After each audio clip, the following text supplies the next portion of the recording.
بسم اللہ الرحمن الرحیم۔ السلام علیکم پیارے دوستوں، آج کی اس ویڈیو میں ہم آپ لوگوں کو بتانے والے ہیں حضرت آدم علیہ السلام کی وفات یعنی موت کا واقعہ۔ پیارے دوستوں، حضرت آدم علیہ السلام سے پہلے دنیا میں کیا تھا؟ یہ وہ سوال ہے جو ہم سب کے ذہن میں آتا ہے کہ کائنات میں انسانوں کے بسنے سے پہلے آخر کیا تھا۔ ایک صحابی نے حضور صلی اللہ علیہ وآلہ وسلم سے سوال کیا کہ اے اللہ کے رسول صلی اللہ علیہ وآلہ وسلم، زمین اور آسمان کو پیدا کرنے سے پہلے ہمارا پروردگار کہاں تھا؟ آپ صلی اللہ علیہ وآلہ وسلم نے فرمایا کہ تب اللہ کے سوا اور کچھ نہیں تھا، پھر اس نے پانی پر اپنا عرش بنایا جیسے یہ اس کائنات کی شروعات تھی۔ پھر اللہ نے قلم کو پیدا کیا اور اس کو حکم دیا کہ لکھ، اور قلم نے اللہ تعالیٰ کے حکم اور اس کے علم سے قیامت تک ہونے والے سب کچھ لوح محفوظ میں لکھ دیا۔ اس کے بعد آسمان اور زمین کی 6 دن میں تخلیق کی گئی یعنی بنائی گئی۔ یمن سے آئے ہوئے ایک راجدوت نے حضور صلی اللہ علیہ وآلہ وسلم سے کہا کہ ہم آپ سے دین کی سمجھ اور قلم کی شروعات جاننے کے لیے آئے ہیں۔ تو آپ صلی اللہ علیہ وآلہ وسلم نے فرمایا، جس کا مطلب یہ ہے کہ سب سے پہلے صرف اللہ تھا، اس کا عرش پانی پر تھا، پھر اس نے قلم پیدا کیا اور اس قلم نے لوح محفوظ پر قیامت تک ہونے والے تمام واقعات لکھ دیے۔ پھر آسمان اور زمین کو پیدا کیا گیا۔ اس کی جو ترتیب یعنی طریقہ ہمیں روایات سے پتہ چلتی ہے وہ کچھ یوں ہے کہ اللہ تعالیٰ نے ہفتے کے دن مٹی یعنی زمین کو پیدا کیا۔ جب اللہ نے زمین بنائی تو وہ کانپنے لگی۔ پھر اللہ نے اتوار کو اس میں پہاڑ بنایا زمین کو سہارا دینے کے لیے، ایسے جیسے اس میں کیل ٹھوک دیے، اس سے زمین ٹھہر گئی۔ پیر کے دن اس میں درخت اگائے یعنی پیڑ پودے اگائے۔ منگل کے دن تکلیف، مصیبتیں، جراثیم یعنی کیٹانو اور بیماریاں بنائی۔ بدھ کے دن نور کو پیدا فرمایا۔ جمعرات کو زمین میں چوپائے یعنی 4 پیروں والے جانور بنائے اور انہیں زمین پر پھیلا دیا۔ اور پھر جمعے کے دن کی آخری گھڑیوں میں یعنی عصر کے بعد آدم علیہ السلام کو پیدا فرمایا۔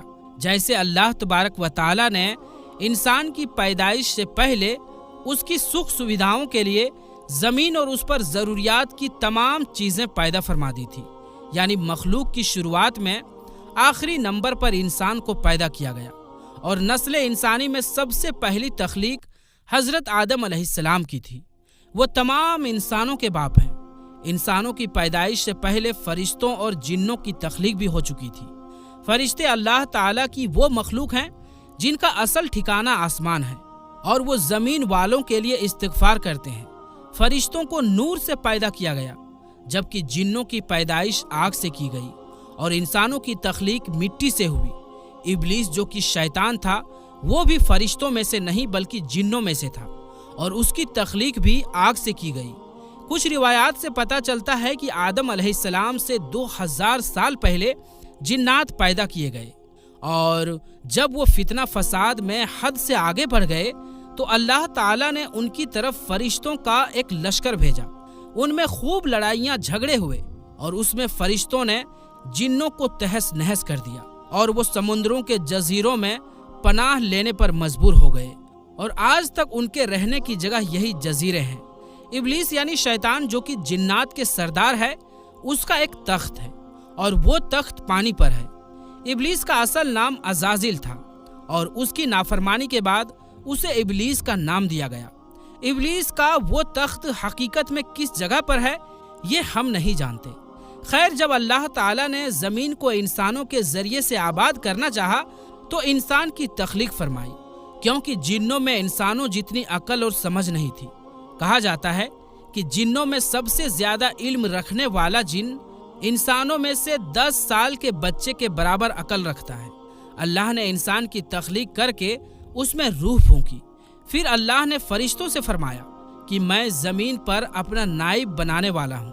فرشتوں نے اللہ سے پوچھا کہ ایسی مخلوق کو کیوں پیدا کرتا ہے جو زمین پر فساد کرے اور خون بہائے، اور ہم ہر وقت تیری تعریف اور پاکیزگی بیان کرتے ہیں۔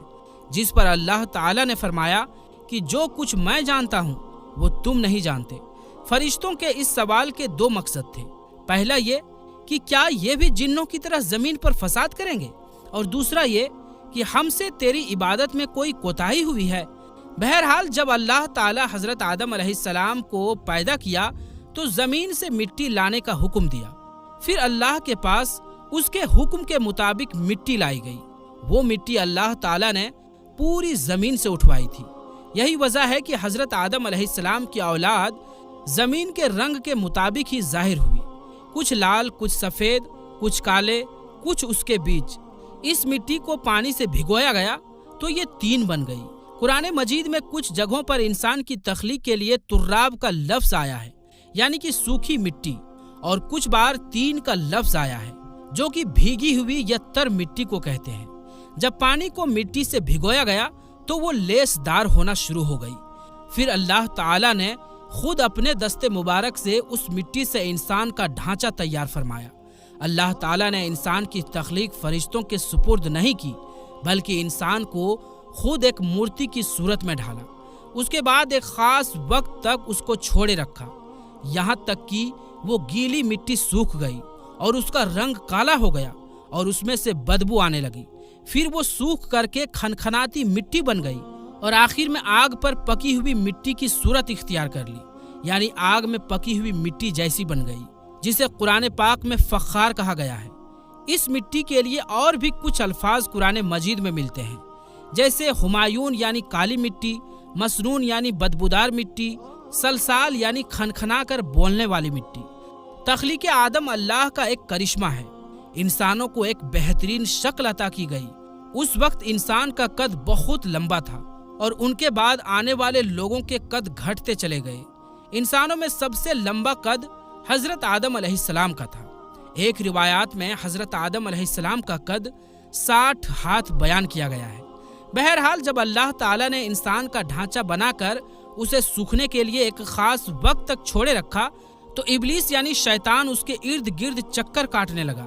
وہ اس ڈھانچے کو بجا کر دیکھتے تو اس میں سے ایسی آوازیں آتی جیسے خالی مٹی کے مٹکے سے آتی ہے، اور اس نے دیکھا کہ یہ ڈھانچہ پیٹ والا ہے، تو وہ سمجھ گیا کہ یہ مخلوق اپنے آپ پر قابو نہیں رکھ پائے گی۔ حضرت آدم علیہ السلام میں روح ڈالنے سے پہلے فرشتوں کا گزر اس ڈھانچے کے پاس سے ہوا تو وہ گھبرا گئے، اور ابلیس بھی ڈھانچے کے آس پاس سے گزرتا تو ٹھوکر مار کر کہتا کہ تجھے کسی خاص مقصد کے لیے پیدا کیا گیا ہے۔ یہ کہہ کر وہ اس کے منہ کے راستے اس میں داخل ہو جاتا اور کمر کے راستے باہر آ جاتا، اور پھر اس نے فرشتوں سے کہا کہ اس سے گھبرانے کی کوئی ضرورت نہیں ہے۔ اگر مجھے اس پر حاوی کیا گیا تو میں اسے خطرے میں ڈال دوں گا، اور اگر اسے مجھ پر حاوی کیا گیا تو میں یقیناً اس کی نافرمانی کروں گا۔ یعنی ابھی حضرت آدم علیہ السلام میں اللہ تعالیٰ نے روح پھونکی بھی نہیں تھی، تب سے ابلیس کی انسان سے عداوت اور دشمنی صاف طور پر دکھ رہا تھا۔ پھر اللہ تعالیٰ نے حضرت آدم علیہ السلام میں اپنی روح پھونکی۔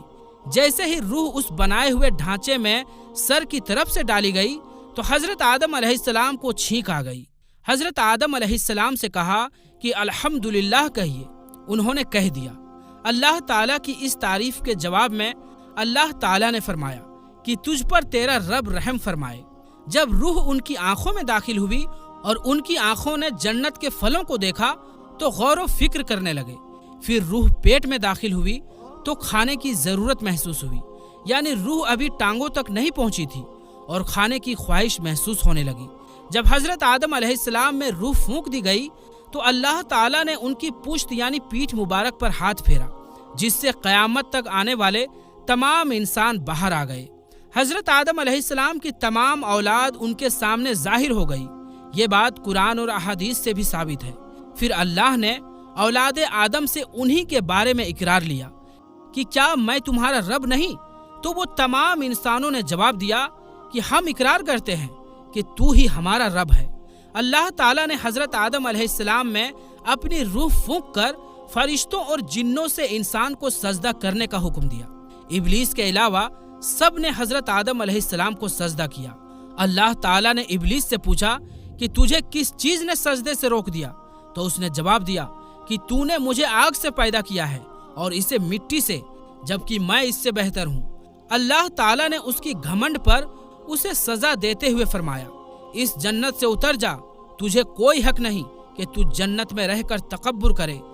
ابلیس نے جواب میں کہا، مجھے قیامت تک مہلت دیجیے، یعنی کہ اتنی لمبی عمر دے دیجیے کہ قیامت تک مجھے موت نہ آئے، جبکہ تمام انسانوں کو دوبارہ زندہ کیا جائے گا۔ اللہ تعالیٰ نے فرمایا کہ تجھے ایک فکس ٹائم تک مہلت دے دی گئی۔ پھر ابلیس نے کہا کہ میں قسم کھاتا ہوں کہ میں انسانوں کی گمراہی کے لیے تیرے سیدھے راستے پر بیٹھ جاؤں گا، پھر میں ان کے آگے سے، پیچھے سے، دائیں سے، بائیں سے ان کے پاس آؤں گا، اور تو انہیں شکر گزار ہرگز نہیں پائے گا سوائے ان کے جو تیرے سچے بندے ہوں گے، اور وہ میرے بہکاوے میں نہیں آئیں گے۔ اللہ تعالیٰ نے اسے ذلیل و خوار کر کے وہاں سے نکال دیا اور فرمایا کہ ان میں سے جو شخص بھی تیرا حکم مانے گا، میں ایسے تمام لوگوں سے جہنم کو بھر دوں گا، اور میرے بندوں پر تیرا کوئی اختیار نہیں ہوگا، یعنی کوئی ادھیکار نہیں ہوگا۔ اس طرح یہ صاف ہوا کہ سب سے پہلا گناہ تکبر تھا۔ اس لیے علماء اکرام کے مطابق تمام گناہوں کی جڑ تکبر یعنی گھمنڈ ہے۔ اللہ نے حضرت آدم علیہ السلام کو جاہل نہیں بلکہ علم والا پیدا کیا تھا۔ جب اللہ نے حضرت آدم علیہ السلام میں پوری روح ڈال دی تو وہ اپنے پیروں پر کھڑے ہو گئے، تو اللہ نے انہیں حکم دیا کہ جاؤ فرشتوں کی جماعت کو السلام علیکم کہو۔ حضرت آدم علیہ السلام کے سلام کے جواب میں انہوں نے وعلیکم السلام ورحمۃ اللہ کہا۔ اللہ تعالیٰ نے فرمایا کہ یہ تیرا اور تیری اولاد کا آپس میں ایک دوسرے کو تحفہ اور ہدیہ ہے۔ اللہ تعالیٰ نے حضرت آدم علیہ السلام کو شروع ہی میں سبھی نام سکھا دیے۔ وہ اللہ تعالیٰ کے حکم سے آسمان اور زمین کی ہر چیز کا نام اور ان کا استعمال جانتے تھے۔ اللہ تعالیٰ نے ان تمام چیزوں کا نام جب فرشتوں سے پوچھا تو وہ ان چیزوں کا نام نہیں جانتے تھے۔ پھر حضرت آدم علیہ السلام نے ان تمام چیزوں کے نام بتائے۔ تب اللہ تعالیٰ نے فرشتوں سے فرمایا کہ کیا میں نے تمہیں نہیں کہا تھا کہ میں وہ جانتا ہوں جو تم نہیں جانتے؟ پھر ایک روز جب حضرت آدم علیہ السلام سو رہے تھے تو اللہ تعالیٰ نے ان کی بائیں پسلی سے حضرت اماں حوا سلام اللہ علیہا کو پیدا فرمایا اور انہیں حضرت آدم علیہ السلام کا ہمسفر بنایا۔ جب حضرت آدم علیہ السلام بیدار ہوئے یعنی نیند سے جاگے تو انہوں نے حضرت حوا علیہ السلام کو پاس بیٹھے دیکھا۔ انہوں نے پوچھا، تم کون ہو؟ انہوں نے جواب دیا کہ میں عورت ہوں۔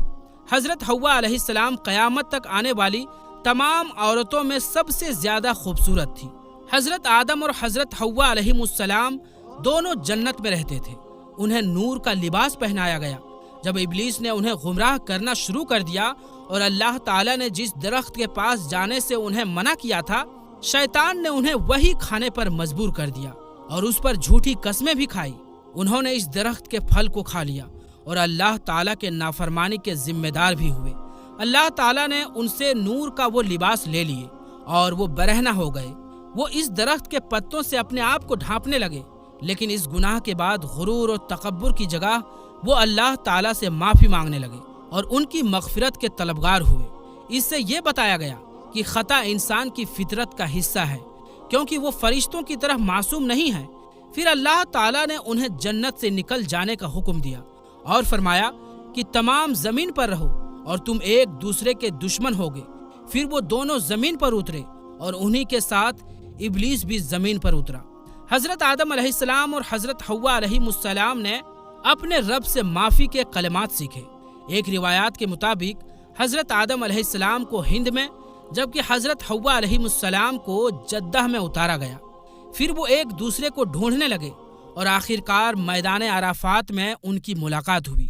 حضرت حوا علیہ السلام نے 20 ولادتوں میں 40 بچوں کو جنم دیا۔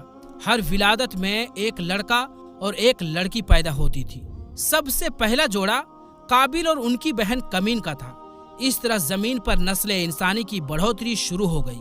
حضرت عبداللہ بن عباس رضی اللہ تعالی عنہ نے ارشاد فرمایا، بے شک اللہ پاک نے حضرت آدم کو جمعے کے دن عصر کے بعد پیدا فرمایا اور آپ کو ظاہری زمین کی ایک مٹھی مٹی سے پیدا فرمایا، اسی لیے آپ کو آدم کہتے ہیں، اور آپ کی اولاد کو آدمی یعنی آدم والا کہتے ہیں۔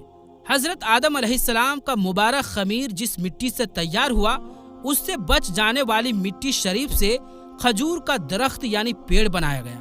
جیسے کہ حضرت مولا علی رضی اللہ تعالی عنہ بیان کرتے ہیں کہ حضور صلی اللہ علیہ وآلہ وسلم نے ارشاد فرمایا، کھجور کا احترام کرو کیونکہ یہ تمہارے والد حضرت آدم علیہ السلام کی بچی ہوئی مٹی سے پیدا کی گئی۔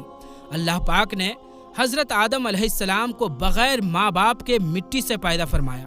اللہ پاک نے حضرت آدم علیہ السلام سے حضرت بی بی حوا کو پیدا فرمایا۔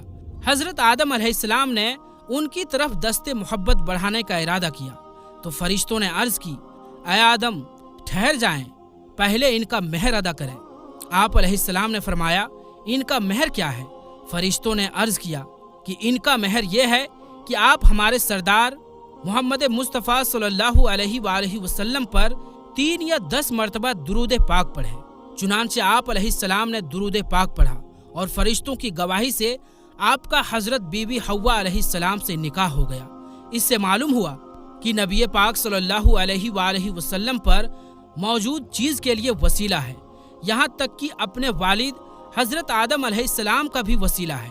حضرت آدم علیہ السلام نے 960 برس کی زندگی پائی، جبکہ آدم علیہ السلام کی زندگی 1000 سال کی تھی، کیونکہ جب حضرت آدم علیہ السلام جنت میں تھے تو اللہ تعالیٰ نے حضرت آدم علیہ السلام کو ان کی تمام اولاد جن جن کو نبوت ملنی تھی، ان کی شخصیت، ان کی عمر حضرت آدم علیہ السلام کے سامنے کلیئر کر دی گئی۔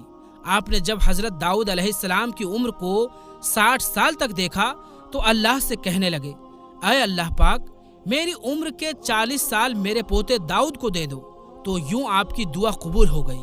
اللہ نے حضرت آدم علیہ السلام کو 2 بیٹے عطا کیے، حابیل اور قابیل، لیکن شیطان کے وسوسوں کی وجہ سے جب قابیل کے ہاتھوں حابیل قتل ہوئے تو حضرت آدم علیہ السلام اندر سے ٹوٹ گئے اور بار بار اللہ کے دربار میں دعا مانگنے لگے۔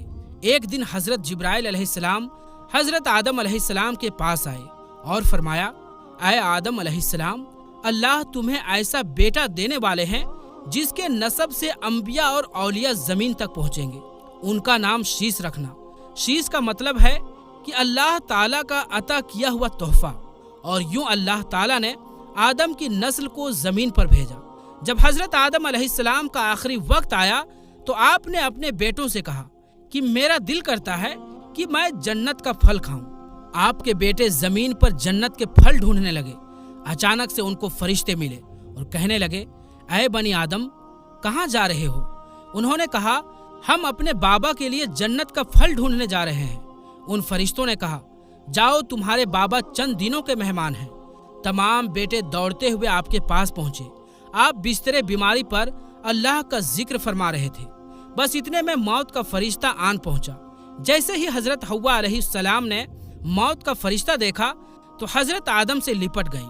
حضرت آدم علیہ السلام نے فرمایا، اے حوا مجھ سے دور ہٹ جائیں، ایک مرتبہ پہلے بھی آپ کی وجہ سے جنت سے نکالا گیا ہوں، آج اللہ اور ان کے فرشتوں کے بیچ آڑ نہ بنو۔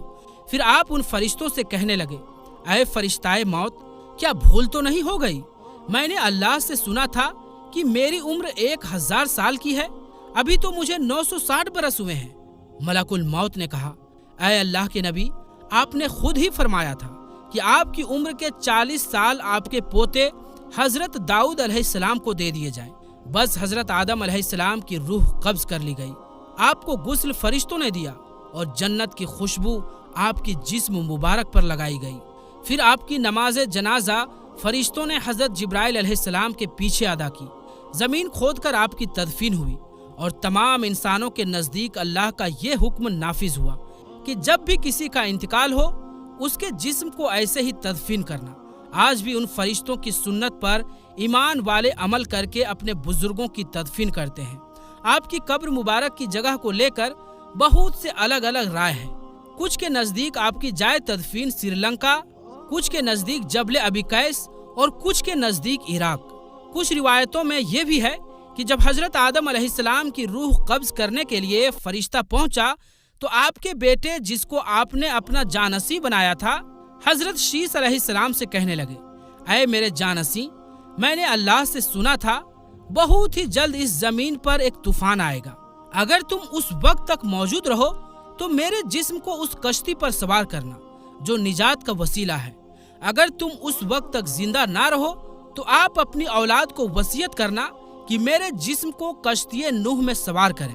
تاریخ میں لکھا ہے کہ جب طوفان نوح آیا، حضرت نوح علیہ السلام نے اپنی کشتی میں حضرت آدم علیہ السلام اور حضرت حوا کے جسم مبارک کو سوار کیا اور بیت المقدس یا عراق میں اس جگہ تدفین کی جہاں انہوں نے اپنی قبر بنائی۔ اللہ